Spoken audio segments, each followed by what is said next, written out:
Hello students, class 12 की physics विषय के अंतर्गत महत्वपूर्ण डेरिवेशन की श्रृंखला में आज की क्लास में आप लोगों को हम एक बहुत ही महत्वपूर्ण डेरिवेशन कराने जा रहे हैं। और ये डेरिवेशन बहुत ज़्यादा समय नहीं लेगा, ठीक, इसलिए इसे ध्यान से ज़रूर समझ लीजिएगा, क्योंकि मैंने देखा है ये कई बार, मैंने प्रीवियस ईयर के पेपर उठा के देखा तो कई बार ये पूछा गया है। अनसॉल्व पेपर में मुझे कई बार ये देखने को मिला है। और इस डेरिवेशन में है कुछ भी नहीं, अगर आप 4-5 मिनट लगातार क्लास को देख लेते हो तो इसे निकालना सीख जाओगे। इस बार बोर्ड एग्जाम में आने की इसकी प्रबल संभावना है, इसलिए सभी विद्यार्थियों से रिक्वेस्ट है कि भाई वीडियो को अंत तक देखिएगा, है ना। चलिए शुरू करते हैं। देखिए, मैंने आप लोगों को जो प्रकाश वैद्युत प्रभाव चैप्टर अभी पढ़ाया है हाल ही में, और उसमें आप लोगों को ये भी बताया था कि आइंस्टीन का जो प्रकाश वैद्युत समीकरण है उसमें प्लांक के क्वांटम सिद्धांत में बताया गया था कि जो प्रकाश होता है वो ऊर्जा के छोटे छोटे पैकेटों या बंडलों के रूप में चलता है। इस पैकेट या बंडल को हम बोलते हैं फोटान। तो उस प्लांक के क्वांटम सिद्धांत में जो फोटान की ऊर्जा बताई गई वो E=hν बताई गई, जबकि आइंस्टीन महोदय ने अपने सापेक्षिकता के सिद्धांत में फोटान की ऊर्जा को बताया कि E=mc² होती है। तो इन दोनों समीकरणों की मदद से हमें यहाँ पर क्या ज्ञात करना है, डी ब्रोगली तरंगदैर्ध्य का सूत्र प्राप्त करना है, तरंगदैर्ध्य का व्यंजक प्राप्त करना है। बहुत ही सरल लैंग्वेज में आपको समझाने जा रहे हैं, तो सभी विद्यार्थी वीडियो को लाइक कर देंगे, चैनल पर नए हैं तो भाई सब्सक्राइब जरूर कर लेंगे, है ना। तो यहाँ पर लिखेंगे हम जानते हैं कि वी नो दैट, हम क्या जानते हैं, वी नो दैट, हम ये जानते हैं कि प्लांक के क्वांटम सिद्धांत में बताया गया, प्लांक के क्वांटम सिद्धांत से आप लिखोगे, प्लांक के क्वांटम सिद्धांत से, ठीक है, ये बताया गया कि जो प्रकाश है वो ऊर्जा के छोटे छोटे पैकेटों बंडलों के रूप में चलता है।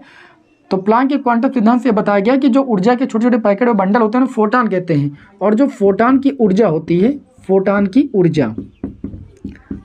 की ऊर्जा को एनर्जी ई से लिखा जाता है, E होती है hν, जहाँ H क्या होता है, जहाँ H जो होता है वो प्लांक नियतांक होता है। क्या होता है, सभी लोग जानते हैं, प्लांक नियतांक होता है। और इसका मान भैया आप सभी लोग जरूर याद रखिएगा, इसका मान क्या होता है, इसका मान होता है 6.6 × 10⁻⁻34 जूल सेकेंड होता है। क्या होता है, जूल सेकेंड होता है। ये मान आपको ज़्यादा काम आएगा।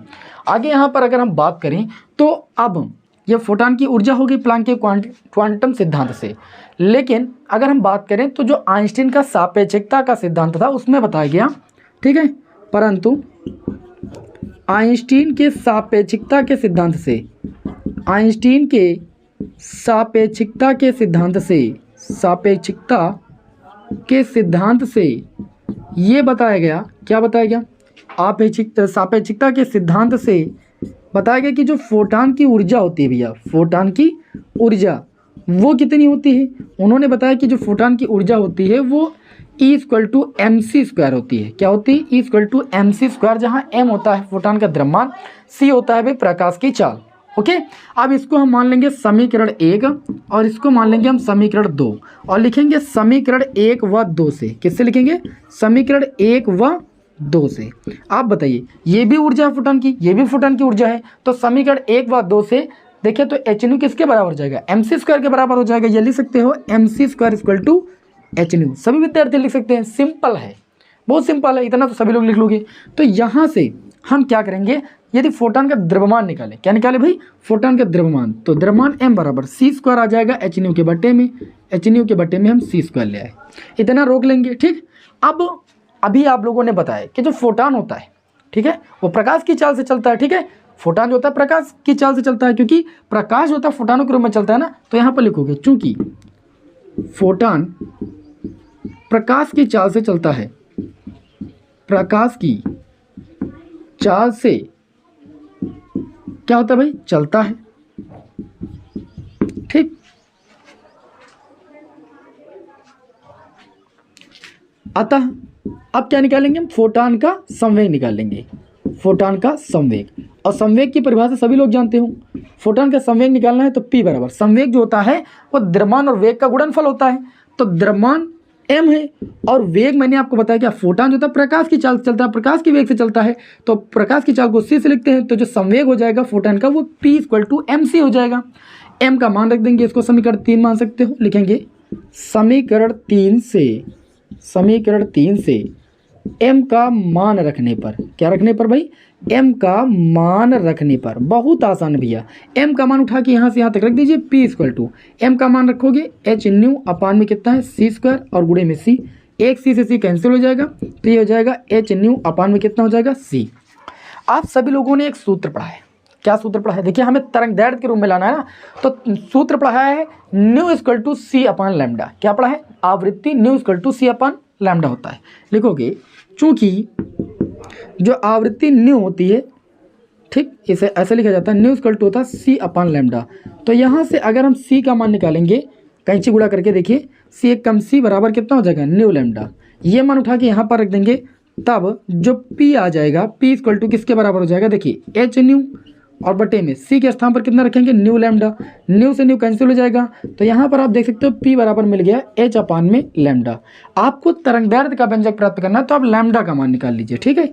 या इसे आप ऐसे भी ले सकते हो, या लैम्डा को इधर रखिए, P को उधर ले जाइए, लैम्डा इक्वल टू हो जाएगा H अपान में P। अब देखिए ये लैम्डा क्या है? डी ब्रोगली तरंग दैर्ध्य, यही डी ब्रोगली तरंग दैर्ध्य है। यहाँ पर एच क्या है भाई? एच आपका प्लांक नियतांक है, जिसका मान मैंने आपको बता दिया 6.6 × 10⁻³ जूल सेकंड होता है। पी क्या है? फोटॉन का संवेग है। आपसे ये पूछा गया था इस प्रश्न में कि आप ये बताइए कि डी ब्रोगली तरंग दैर्ध्य का जो सूत्र है, व्यंजक है, कैसे प्राप्त करेंगे? तो सिंपल लैंग्वेज में आपको क्या करना है, बताना है कि प्लांक के क्वांटम सिद्धांत में बताया गया है कि जो प्रकाश होता है वो ऊर्जा या पैकेटों के ऊर्जा या बंडल के रूप में चलता है, और जो बंडल पैकेट होते हैं इन्हें फोटॉन कहते हैं, और एक जो फोटॉन की ऊर्जा होती है वो एच न्यू होती है। तो प्लांक के क्वांटम सिद्धांत से मैंने लिख लिया, फोटॉन की ऊर्जा E बराबर एच न्यू, कोई दिक्कत नहीं, सिंपल है। फिर यहाँ पर एच क्या है? प्लांक नियतांक है, रख देना। न्यू क्या है? आवृत्ति है फोटॉन की।